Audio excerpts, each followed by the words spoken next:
Vou tentar repartir com vocês aquilo que está no meu coração. Vamos ver se a gente consegue.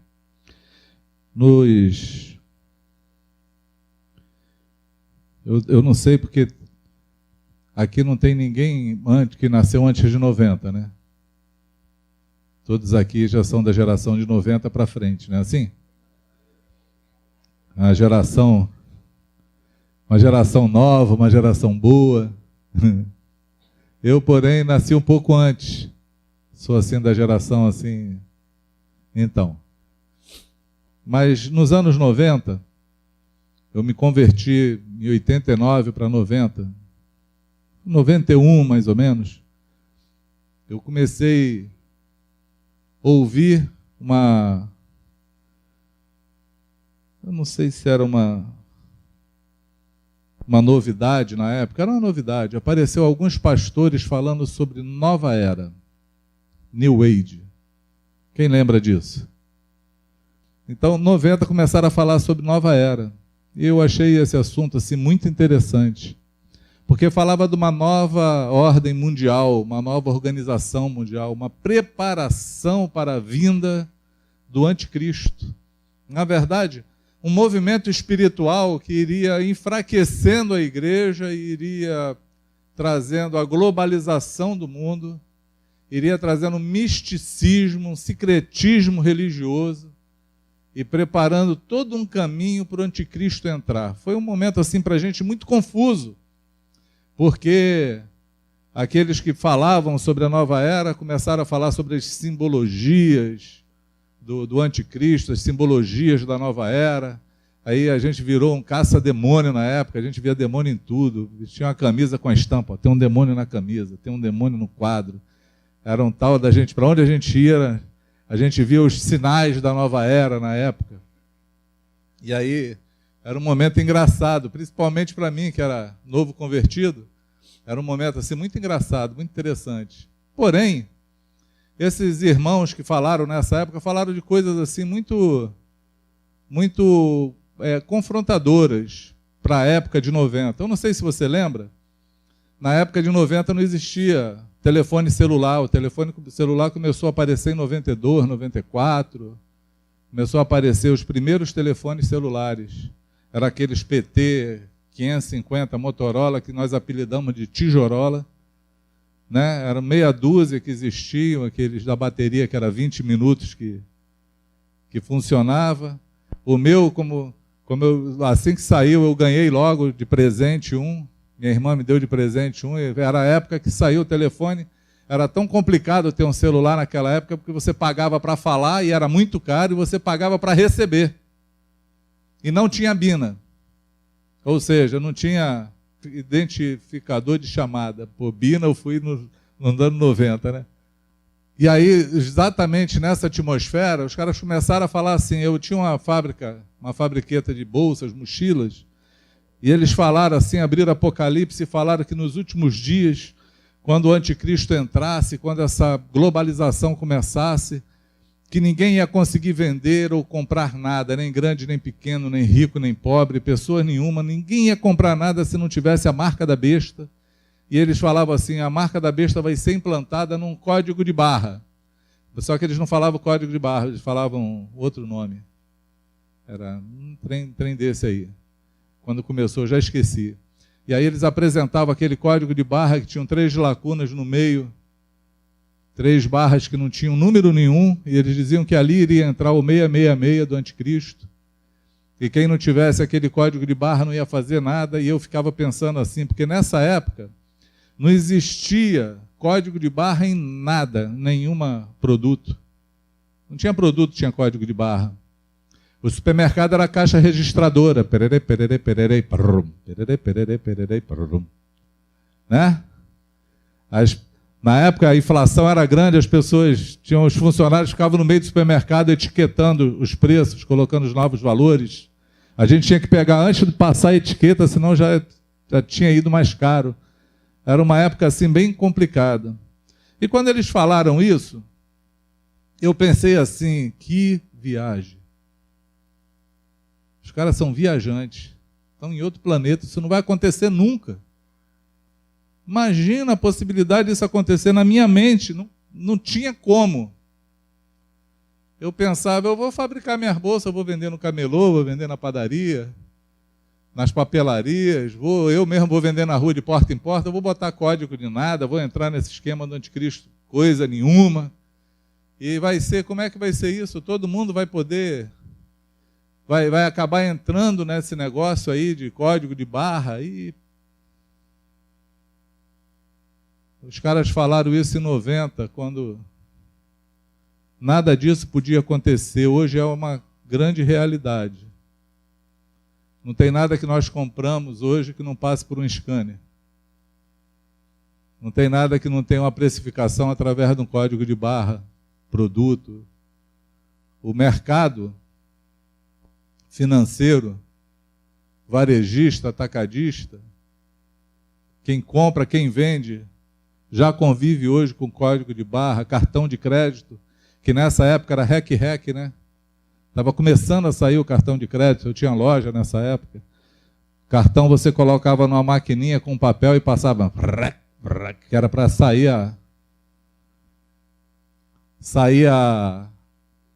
era o negativo, tinha um carbono, aí quando você passava, vinha o cartão, aí a pessoa assinava, você conferia a assinatura, mas antes disso você abria um livrinho desse tamanho e vinha procurando o número do cartão para ver se estava bloqueado, negativado. Tinha que estar naquele livro. Aí você vinha procurando pela numeração, não, está liberado. Aí pode pagar no cartão de crédito. Era assim, era uma operação bem complicada. Mas era assim que funcionava. Hoje é uma realidade. Hoje é uma realidade. Uma outra coisa que eles falaram, que aí também eu olhei assim, pensei, pô, que troço difícil de acreditar. Eles falaram assim, na nossa época, na época de 90, a igreja falava muito contra a televisão. A televisão era o olho do diabo. A televisão era onde entravam as informações erradas na tua casa. A televisão era aquilo que roubava a tua comunhão com Deus, a comunhão com a família, era aquilo que te alienava. Então a televisão era combatida ferozmente em todos os púlpitos.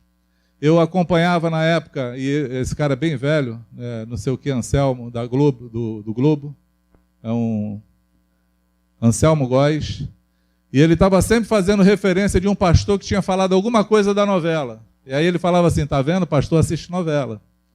Porque os pastores falavam, não, porque na novela a mulher traiu o marido, e aí está todo mundo querendo que ele fique com a amante, aí o cara fazia uma charge lá para zoar os pastores e os crentes, falava assim, tá vendo? O pastor assiste novela. Porque se ele sabe é porque está assistindo, porque a igreja falava contra a televisão. E esses caras, eles falaram também que haveria um tempo em que cada um teria a sua televisão na mão.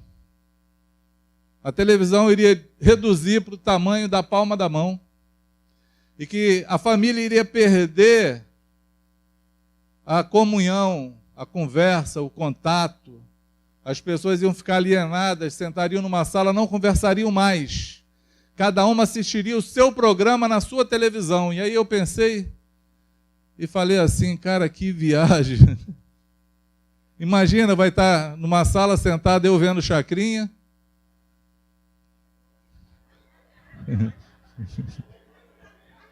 Estou falando da época de 90, amado.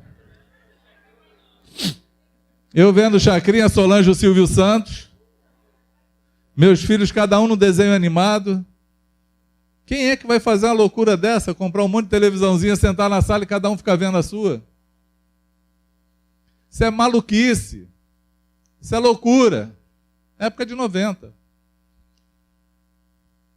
Eles nem imaginavam que existiria um smartphone, por isso eles não falaram que era um telefone. Não tinha internet. Não existia internet. Não tinha tecnologia para isso, tinha profecia. Tinha algo que Deus estava falando no coração deles. E eles estavam entendendo por enigmas.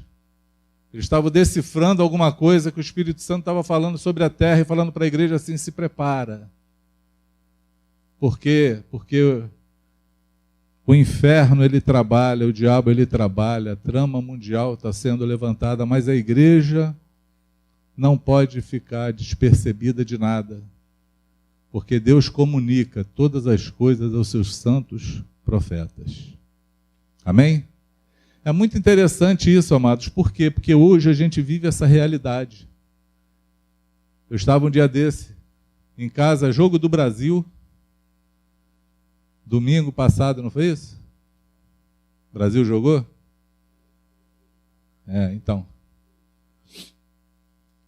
Domingo passado, estava no jogo lá em casa, estava passando o jogo do Brasil, tinha umas 6 ou 7 pessoas na sala, 5 estavam no telefone.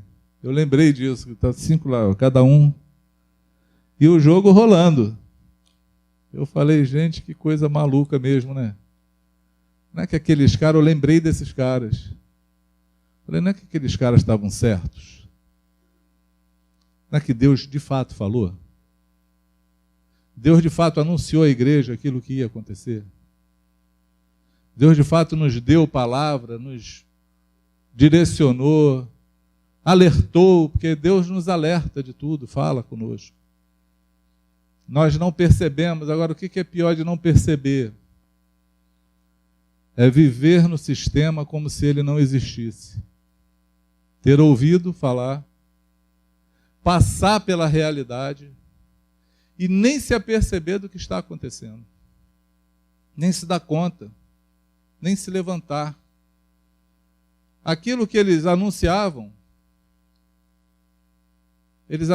sabendo que iria nos alcançar. E nós deveríamos ter nos preparado para isso. Quem entende isso? Sim ou não? Amém? Uma outra coisa que eu estava lembrando essa semana é a violência. Falaram que a violência ia crescer. Falaram que o amor ia esfriar muito no nosso tempo.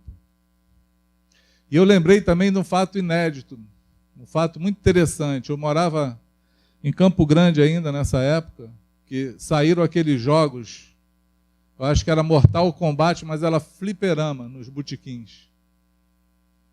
Quem lembra disso? Tem a galera de 90 aí. Era aqueles fliperamas. Eu sempre fui assim muito impressionado. E eu sou de uma época, quando a gente não ouvia falar de violências, que a gente sabia que tinha morrido alguém em uma esquina, ninguém passava lá. Porque tinha alguém morto na esquina. Morreu alguém, era uma notícia. Ninguém passava pela esquina. E aí, uma semana depois, a gente evitava a esquina porque alguém tinha morrido ali. Era assim ou não era? Quem lembra disso? É engraçado isso. Quando saiu aquele Mortal Kombat, os caras falaram isso, que esses joguinhos eles iam influenciar na violência, iam tirando a sensibilidade, essas coisas iam roubando de nós os nossos sentidos com Deus, iam mudando caracteres na nossa vida. Pouco depois, acredito que 1 ano depois do Mortal Kombat, aquele que o cara arrancava a cabeça do outro, queimava, não só matava, não, matava, cortava, arrancava a cabeça e mandava um fogo, ficava só todo mundo jogando lá nas coisas. Apareceu uma notícia no jornal, se eu não me engano era o jornal O Dia, um jornal doido desse aí, que pegaram umas crianças lá em Caxias, jogando bola com a cabeça de um cadáver. Tinham decepado a cabeça de uma pessoa, mataram. E quando a polícia chegou, as crianças estavam jogando bola com a cabeça. E aí eu lembrei da palavra que esses caras falaram e falei, a insensibilidade começou a acontecer. Porque você começa a ver isso na televisão, no joguinho, você mesmo está jogando, cortando a cabeça, isso deixou de ser algo que te impressionasse. Passou a ser agora algo cotidiano da tua vida. E a trama para que o anticristo venha está sendo... Acredito eu que Jesus falou isso quando ele disse que nos últimos dias o amor de muitos esfriaria. Em outra feita, em outra palavra de Jesus, ele fala assim, acaso o Filho do Homem, quando vier, encontrará fé nessa terra? Porque a fé também está relacionada àquilo que eu acredito. A fé ela é absoluta, ela não é relativa. Entende o que eu falo? E essa trama vem vindo. Em 2006, aí eu já cheguei mais perto, né? No ano de 2006, eu ouvi um homem chamado Marco Feliciano, no seu tempo áureo, no seu tempo que não era deputado, era profeta, falando da parte de Deus. E eu vi Marco Feliciano falando uma ministração chamada Antes que Venha o Inverno. Está no YouTube aí, se você colocar depois, quiser procurar e assistir, é uma boa palavra. E ele anunciava que haveria um inverno espiritual no meio da igreja, um inverno futuro, um esfriamento. Ele está denunciando e falando de quanto nós precisamos do calor de Deus, do aquecimento de Deus, da palavra do Senhor, da proximidade com Deus, mas que esse inverno ele iria chegar sobre o Brasil, sobre a igreja brasileira. E quando eu olho hoje para a igreja, eu vejo hoje o esfriamento que esse homem falou há 12 anos atrás, 2006, 12 anos atrás. Porém, tal qual o código de barra, tal qual os televisores na mão,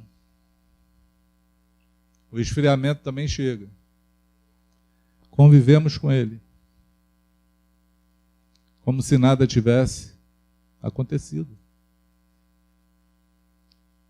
Convivemos com ele como se fosse normal. Como é o que tem para hoje.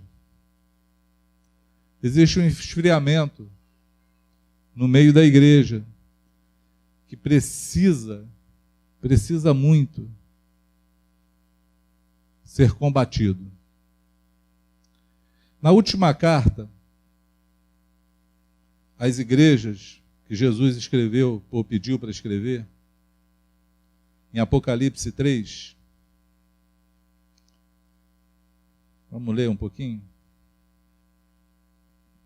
Apocalipse 3,14. Diz assim: escreve essa carta ao anjo da igreja em Laodiceia. Essa é a mensagem daquele que é o Amém, a testemunha fiel e verdadeira, a origem da criação de Deus. Sei de tudo que você faz. Você não é frio, nem quente. Desejaria que fosse um ou outro. Mas porque é como água morna, nem quente nem fria, eu o vomitarei de minha boca. Você diz: sou rico e prospero, não preciso de coisa alguma. E não percebe que é infeliz, miserável, pobre, cego e está nu. Eu o aconselho a comprar de mim ouro purificado pelo fogo, e então será rico. Compre também roupas brancas, para que não se envergonhe de sua nudez, e colírio para aplicar nos olhos, a fim de enxergar. Eu corrijo e disciplino aqueles que amo, por isso seja zeloso e arrependa-te. Preste atenção. Estou à porta e bato. Se você ouvir a minha voz e abrir a porta, entrarei e juntos faremos uma refeição como amigos. O vitorioso sentará comigo em meu trono, assim como eu fui vitorioso e me sentei com meu Pai em seu trono. Quem tem ouvidos para ouvir, ouça o que o Espírito diz à igreja. Amém? Jesus está denunciando uma frieza espiritual. Porque O quente, o fervoroso, é aquele que creu e viu, e segue, e mantém a chama acesa. O frio nunca esquentou, está no mundão. Aí o Senhor fala assim, uma coisa interessante, eu prefiro que você seja quente ou que você seja frio. Por quê? Porque se você for frio, há esperança de você se converter e esquentar. Amém? Se você for quente, ótimo, você está no ideal. Agora, se você for morno, eu tenho nojo de você. Porque você tem a aparência do que é, mas não é. A pior coisa da vida é alguém morno. Porque o morno, ele pensa que tem, mas não tem. Ele pensa que é, mas não é. Ele está perdido e não sabe. Não tem nem como buscar. Olha a palavra de Jesus. Você diz assim, eu sou rico. Eu não tenho falta de nada. Ele fala, eu queria falar que você é um coitado. Pobre, cego, miserável e nu. Existe a visão que nós temos nossa, e existe a forma como Deus nos vê. Eu acredito que a maior preocupação do homem deva ser como o Senhor me vê. Não é como eu me vejo, é como o Senhor me vê. Como é que Deus tem olhado para mim? O que Ele tem encontrado em mim? Fé? Fervoroso? Frio de tudo? Ou simplesmente morno? Esses dias eu falei com Solange e fiquei pensando nisso. Lembrei desse texto. Estava falando de uma pessoa que volta sempre para o vômito, volta sempre para o vômito, volta sempre para o vômito. Eu falei assim para a Solange, eu tenho um nojo disso. A Solange, filho, que isso?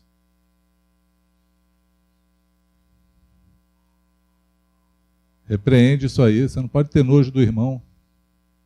Não, tenho nojo do irmão, tenho nojo disso. E eu, na boa, nem posso ser amigo dele. Então as coisas são interessantes, né? As coisas são conflitantes. Para pensar. E aí é um pensamento meu, tá? Não quero que você pense como eu, não. Mas é um pensamento meu. Eu acredito e tenho Jesus como meu melhor amigo. Meu melhor amigo. Conhecer um grande amigo. Quem conhece? Ele é filho de Deus Pai. O seu nome é Jesus Cristo. Nele a gente pode confiar. É isso aí. Se eu passar daqui vai piorar. Mas eu tenho um amigo precioso. O escritor de Hebreus diz que aquele que peca voluntariamente, ele expõe novamente Jesus à vergonha, ele crucifica novamente o Filho de Deus, ele acalca, ele aperta as suas feridas para que ele tenha mais dor. Como é que eu posso ser amigo de uma pessoa que só traz dor ao meu melhor amigo?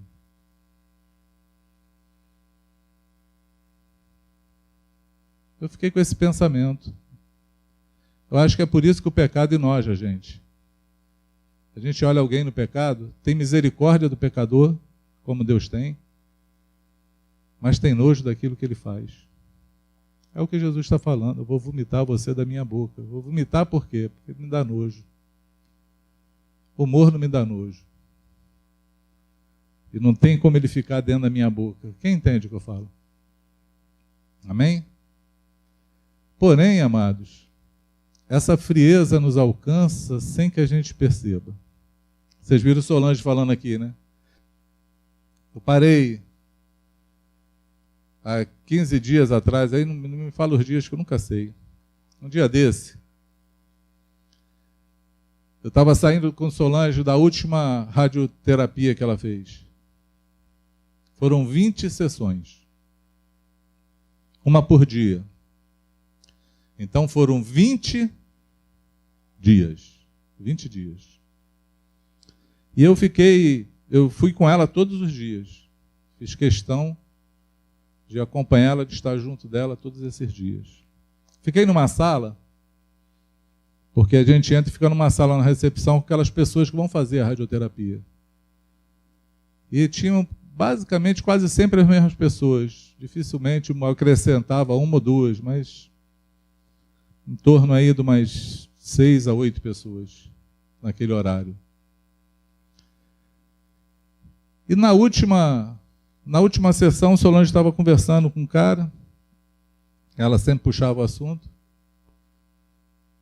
e o senhor perguntou para ela como é que foi a situação dela, e ela começou a falar, mas chamaram ela, era o horário dela, e ela foi. Eu fiquei lá na minha, quando nós voltamos, saímos, ela falou assim, você acabou de falar de como foi a minha situação lá para aquele senhor? Eu falei, não. Acho que ele não estava muito interessado em saber, não.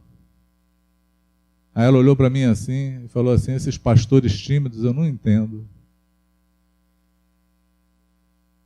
Aí pegamos o elevador, saímos, pagamos aquele estacionamento caro pra caramba. Absurdo.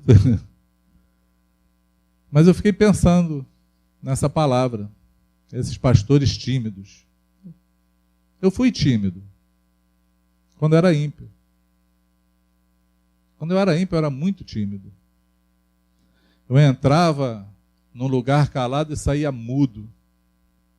Solange desesperada, que tentava conversar, falar alguma coisa, eu falava oi e tchau, oi e tchau, oi e tchau.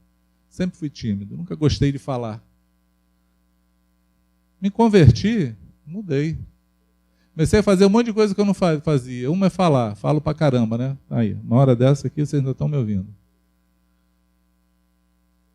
Uma outra coisa era entrar em hospital. Eu não entrava em hospital, eu sentia o cheiro do éter e desmaiava.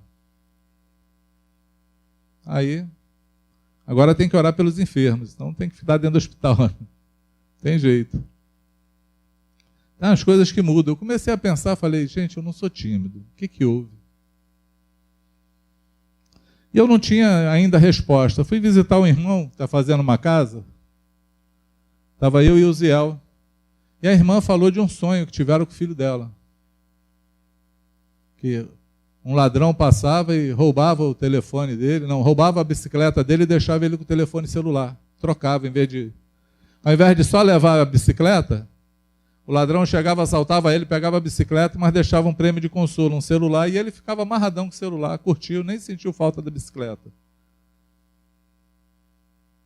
E ela falou, sonho estranho, né? Eu, como tenho uma mitidez de querer interpretar sonho, na hora que ela falou assim, para mim foi muito claro assim. Falei, filha, o Espírito Santo é essa bicicleta. É Ele que nos conduz, Ele que nos guia. O telefone é distração. Distrai você. O sonho fala que o diabo roubou a fé do teu filho. Ele foi roubado, ele foi... Aí o Ziel falou assim, ele foi furtado. Porque o furto é aquilo que acontece e você não vê, né? Quem já teve uma carteira furtada? Na hora que tu procura assim para pagar um negócio, e cadê? Nem sabe onde foi, fica lembrando, onde foi que levaram? Não sei. Levaram. Só que na hora que eu falei do sonho, é como o Espírito Santo estivesse me lembrando da palavra de Solange. Esses pastores tímidos, né? E eu fiz. Eu descobri por que 20 dias eu estive com pessoas com câncer no cérebro, na próstata, nos ossos. esperando um tratamento, e não falei de Jesus para nenhuma delas. Não orei por nenhuma delas. Porque o trombadinha, o diabo, passou e levou a minha fé. Pelo motivo que Solange falou aqui. Nós tínhamos um testemunho de vitória, de repente a coisa voltou, e eu me senti confrontado de falar para alguém que Jesus cura, estando vivendo a mesma situação. É um problema. E aí, um dia desse eu estou com o Franco, indo lá para a cidade, lá para o tribunal lá de justiça, conversando com ele no carro, vim dando meu testemunho para ele, confessando meu pecado. E o Franco olha para mim e fala assim: cara, a conversão mais linda que tem na Bíblia, a mais linda, é a do ladrão da cruz. Porque ele creu num cara morrendo na mesma morte dele, pregado numa cruz também. Ele estava lá agarrado na cruz, ele olhou para o cara da cruz do lado e creu no que o cara estava falando. E Jesus, embora na cruz, não se importou com a cruz, ofereceu salvação para ele. Ele sabia quem ele era. Aquela cruz não ia mudar nada. Pelo contrário, a cruz era a vitória. Aí ele falou, acho querendo me animar, eu falei: cara, tu não me ajudou muito não. Tu não me ajudou muito não, acho que agora piorou a minha situação. Aí meu arrependimento agora tem que ser maior, porque essa é a verdade. Uma das coisas que esfria o homem e rouba a fé dele é quando ele começa a passar por dificuldades. Jesus fala isso numa parábola simples. Ele fala da parábola do semeador. E ele fala que tem uma semente que caiu no meio das pedras, dos pedregais. E ela deu fruto. Ela brotou, deu até fruto, mas ela foi o quê? Não, pedregais não, perdão, pelos espinhos. Ela foi sufocada pelos espinhos. Os espinhos são os acontecimentos que vão vindo na nossa vida e vão sufocando a nossa fé. Vão tentando mudar ou tentando dizer que aquilo que Deus falou e fez é mentira. Vão tentando falar para mim que aquilo que eu creio não é bem assim. Vão tentando dizer que Deus não está no controle de todas as coisas. Vão tentando. E quando sufocam, matam a semente, matam a planta, matam a árvore frutífera. É aí que o esfriamento entra. Amém? As distrações também esfriam. As distrações esfriam. O que são as distrações? As solicitudes desse mundo. O apego ao dinheiro. O que eu vou comer? O que eu vou beber? O que eu vou vestir? Como vai ser o amanhã? Também, me esfria e me rouba do Senhor. Me rouba. Me tira do caminho. Me tira daquilo que eu necessito para viver. Compreende o que eu falo? Hoje, a Érica veio inspirada para cantar. A Érica Regina. Porque ela começou o louvor. Eu acho que você sabia o que ia ministrar, não é possível. Ela começou falando do anseio, do desejo que nós temos de adorar o Senhor. E terminou falando que para sempre Ele vive. Que a terra pode estremecer, mas o sepulcro se abre. Nada pode deter o amor do Senhor. Para sempre vai ser adorado. Para sempre vai ser louvado. Entende isso? Mas o anseio do nosso coração, amados, tem que voltar. O fogo de Deus tem que acender de novo em nós. Entende o que eu falo? Eu lembro, deixa eu que estou conversando mesmo, estou nem ministrando. Teve uma época, minha mãe está ali, deve lembrar disso. Eu me converti debaixo de muita luta. Comerciante enrolado. Ouvi uma palavra. Ouvi não, li na Bíblia.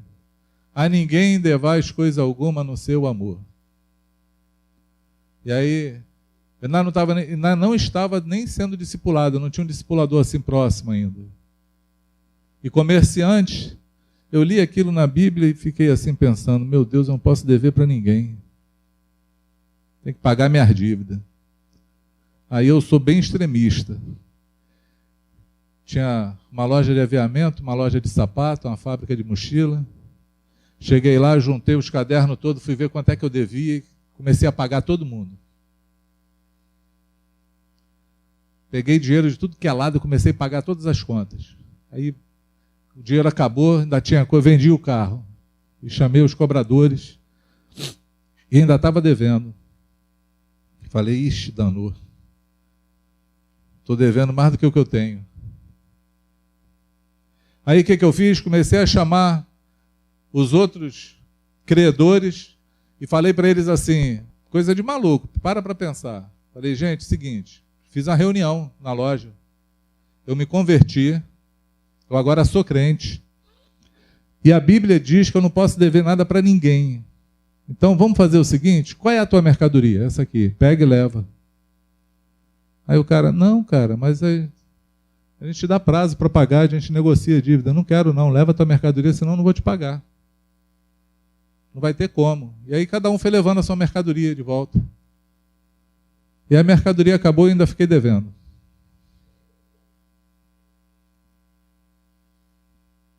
Aí como é que é essa vida? Oração, jejum, busca de Deus. Melhor momento da minha vida. Saía de lá dos Teles para Campo Grande, pegava 2 ônibus todo dia. Tinha dia que eu passava lá na loja do meu pai e pedia o dinheiro da passagem. Mas vinha no ônibus lendo a Bíblia, orando, falando de Jesus, jejuando porque queria jejuar, às vezes porque não tinha o que comer, mas jejuando. Buscando o Senhor fervorosamente. Deus fez um milagre. Pensa no milagre da vida.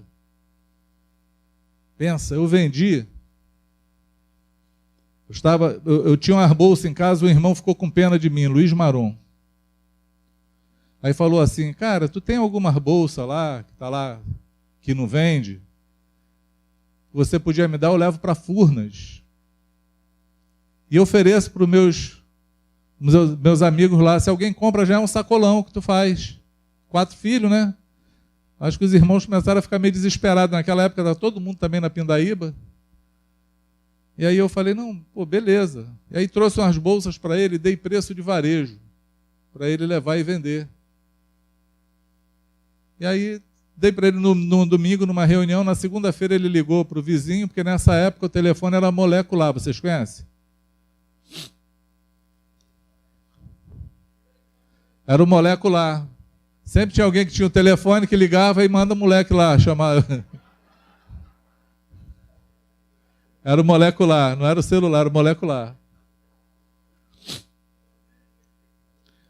Era. Aí chegou o molecular, ó, telefone para você. Aí eu, para mim, meu Deus, estou devendo a alguém, não é possível. Aí fui, cheguei lá, era o Luiz Maron. Cidinho, tu tá sentado ou tá em pé? Eu falei, eu estou em pé. Ele, então senta. Eu falei, para de palhaçada, fala aí, o que tu quer? Ele, essa bolsa que tu me deu, uma preta, de couro, de corino, eu falei, sei. Tu consegue fazer 6.000 bolsas dessa? Oxe, eu consigo. Não sabia como, mas... A gente é assim, comerciante é assim. Meu pai sempre me ensinou a nunca dizer que não tem. Se o freguês chegou, tem não sei o quê, e não tinha, eu tinha que falar assim, ó, tem, mas acabou. Se falasse não tem, apanhava. Entendeu? Tem, mas acabou. Não tem, era proibido. E aí eu faço, claro que eu faço. Ele, cara, tem como tu dar um pulo aqui em Furnas? Eu falei, tenho. Ele, então estou te aguardando aqui. Eu falei, legal. Eu desliguei o telefone. Loja do meu pai. Pai, me empresta um dinheiro da passagem aí. Tenho que ir lá em Botafogo. Aí peguei e desci eu de ônibus para Botafogo. Chego lá em Botafogo, sento com um cara de Furnas. O cara olha a bolsa assim, a bolsa no atacado, vou botar um valor de hoje. Vamos supor que no atacado eu vendia R$30, no varejo era 60. Então ele olhou assim e falou assim, é R$60 essa bolsa? Eu falei, é.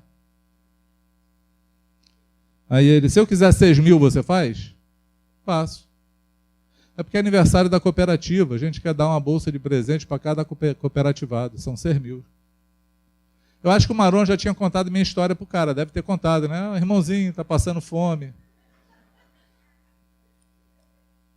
Aí eu faço. Aí ele, tá, então eu vou querer 6.000 bolsas. E vou pagando para você conforme você for entregando. Qual o prazo você precisa para fazer essas 6.000 bolsas? Aí eu, rapidamente na cabeça, 3 meses. Aí ele, não, o aniversário é só daqui a 6 meses. Tem tempo. Aí eu já, aliviado, ganhei mais 3 meses de sobra. Aí eu, beleza então, e aí, como é que a gente faz? Aí ele, você tem dinheiro para comprar o material?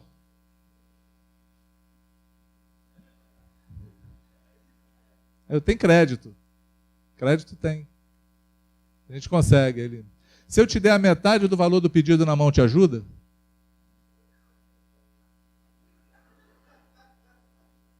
Eu acho que ajuda. Me dá a tua identidade aí. Aí eu dei minha identidade e falei, vai pesquisar, né? Se eu estou devendo para alguém, se tenho algum processo na justiça, alguma cadeia pedida. Pensei nisso.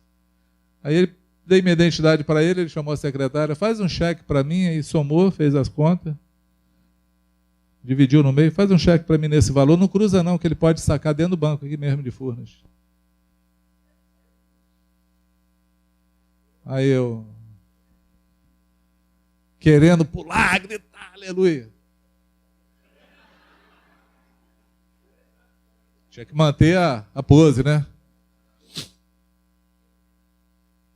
Me deram o cheque, olha que venda doida, gente.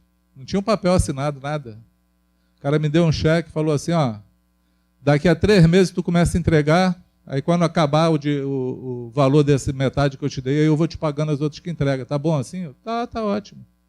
Obrigado, até logo. Eu olhei pro cheque assim, dava para comprar um carro zero e sobrava dinheiro o cheque.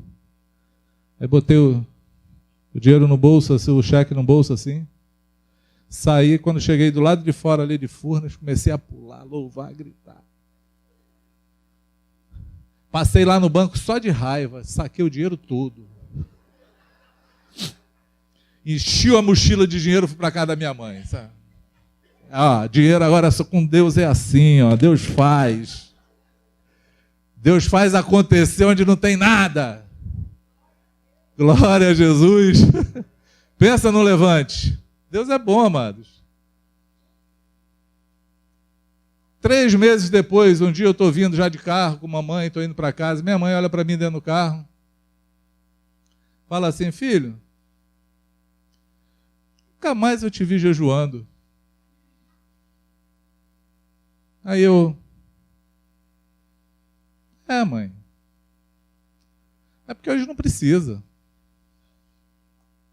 Antigamente estava precisando, hoje eu acho que não tem muito motivo. Eu nunca vou esquecer disso, porque pensa numa surra que eu tomei de Deus. Tomei uma surra de Deus, porque as coisas acontecem assim, amados. Deus fala conosco dessas formas assim, entendeu? Estou cansado de... Não entendo esses pastores tímidos. É Deus falando. Não tenho te visto jejuar. É Deus usando alguém que fala assim, estou com saudade de você. As bênçãos que eu te dei te distanciaram de mim. Não tem coisa pior do que você estar pedindo algo a Deus e Deus te dá e aquilo te leva para longe dele. Começa a ser mais importante do que ele na tua vida. Aí o esfriamento. entra. É exatamente aí que o coração esfria. É exatamente aí que o diabo trabalha. É exatamente aí que as trevas operam. É exatamente aí que nós estamos correndo risco. Nesse limiar aí. É o caminho do risco. Amém? Como reverter esse quadro? Simples. É a carta de Jesus. É Jesus falando. Pensa que hoje ele está aqui falando contigo, como eu ouvi Solange, como eu ouvi minha mãe, como eu já ouvi várias pessoas. Olha, eu estou na tua porta batendo. Consegue ouvir o toque dele aí no teu coração? Estou batendo de novo na tua porta. Tu me colocou do lado de fora. Tu me tirou dos teus planos. Tu deixou de ter comunhão comigo. Deixou de estar perto. Abre a porta. Se você abrir a porta, eu vou sentar na mesa como amigo teu e vou cear contigo.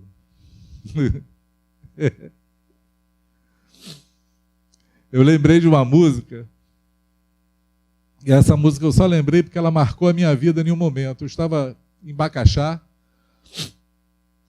na casa de uns amigos, e tinha uma mulher assim muito louca, uma coroa, muito louca mesmo. Só que ela é desviada do evangelho.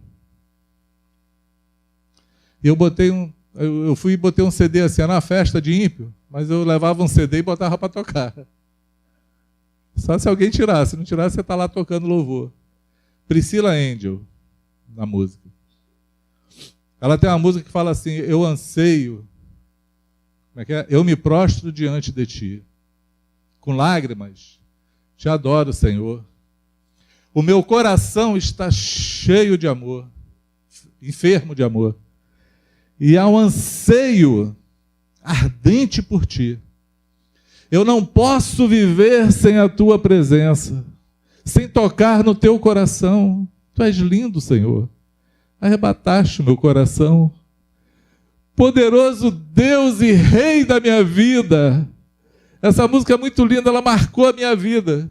E eu estava lá no meio daquele rolo, todo mundo bebendo. Essa mulher maluca, ela sentou assim, começou a ouvir o CD e começou a chorar. E falou assim, eu era crente, eu quando casei com meu marido, casei na igreja batista, e eu estou ouvindo isso aí, que saudade eu tenho desse tempo. É impossível alguém que está longe não sentir saudade do Senhor, amado. Impossível. Eu só vim aqui hoje te alertar que a frieza, se ela entrou no teu coração, você necessita e Ele tem prazer. Entende isso? Deus não necessita da comunhão conosco, não, amados. Ele é Deus. Ele é Senhor, Ele está no seu trono, Ele venceu a morte. Ele reina soberanamente sobre tudo. Mas Ele sente saudade. Ele sente saudade como o pai sente saudade do seu filho. Tem que haver um anseio no nosso coração. Se ele não existe, Ele está falando hoje para você assim, olha, você deixou de me preferir, volta para mim. Volta para os meus braços. Vem para o lugar de onde você não devia ter saído. Que o Espírito Santo faça o teu coração arder na manhã desse dia. Que o anseio da tua vida seja estar com Ele. Que você possa não se perder nesse caminho, que essa frieza não possa te congelar, te parar, te deixar preguiçoso, inerte, indolente. Mas que o teu coração venha arder hoje, em nome de Jesus. Em nome de Jesus. Amém? Você quer orar? Quer buscar o Senhor? Ai, tomara você não responda hoje como eu respondi naquele dia. Não tem motivo. Tá tudo bem. Não tenho tido falta de nada. Porque é justamente nessa hora que Deus nos olha com misericórdia. Ele fala: tu és pobre, cego, miserável e nu. Eu quero te dar um conselho. Se esforça, compra ouro refinado de mim. Ouro purificado pelo fogo. Compra um colírio para os teus olhos. Para que ele se abra, para que você possa me enxergar. Oh, Jesus.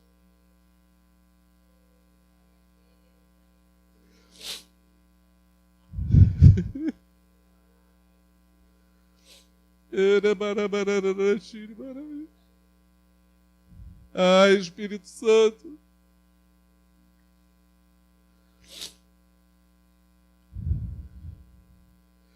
Renova a nossa vida, Senhor.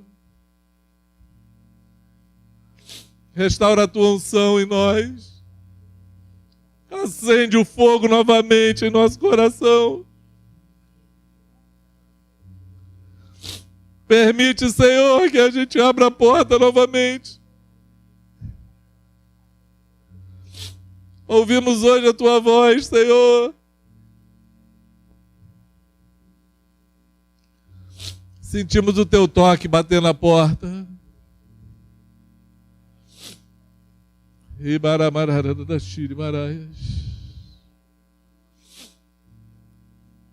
Volta, Israel, para o Senhor teu Deus,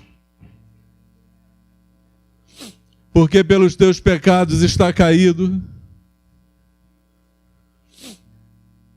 Tende convosco palavras de arrependimento. Convertei-vos ao Senhor.